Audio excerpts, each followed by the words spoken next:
Hi viewers, আমি তোমাদের জন্য নিয়ে এসেছি নতুন মডেলের কিছু কিচেনের ডিজাইন। তো তোমরা ডিজাইনগুলো দেখতে থাকো।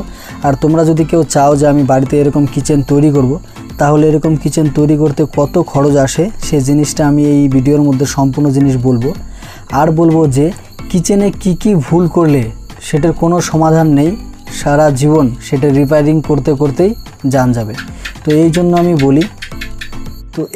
আমি বলি যে কি জিনিস কোনো দিনও কিচেনে ব্যবহার করবেন না, তাহলে কিচেন একদম শেষ, কারণ রিপেয়ারিং করতে করতেই শেষ জিন্দেগি।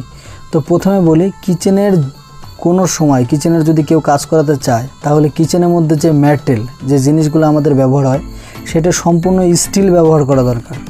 আর দ্বিতীয়ত, আমরা যে মাইকাগুলো লাগাই, যেরকম এর মধ্যে যে মাইকালা বসানো থাকে, সেই মাইকাটা গ্লোসি হওয়া দরকার।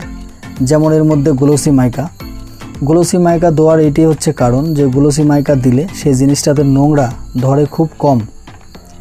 আর কিচেনে সবসময় নোংরার কাজটাই বেশি হয়ে থাকে, যার কারণে গ্লোসি ম্যাট বা গ্লোসি মাইকা লাগানো অবশ্যই দরকার। তো এই জিনিসটা মাথায় রাখতে হবে। আর দ্বিতীয়ত, কিচেনে সবসময় জলের কাজটা হয় বেশি, যার কারণে তোমার কিচেনের কাজে যে আমাদের প্লাই ব্যবহার হয়, প্রথমে যে আমাদের টাক্সার করার সময় প্লাই ব্যবহার হয়, সেই প্লাইটা কমসে কম একটু মোটামুটি রেঞ্জের মধ্যে দিতে হবে। লো কোয়ালিটির প্লাই দিলে কিন্তু চলবে না, কিছুদিনের মধ্যে খারাপ হয়ে যাবে।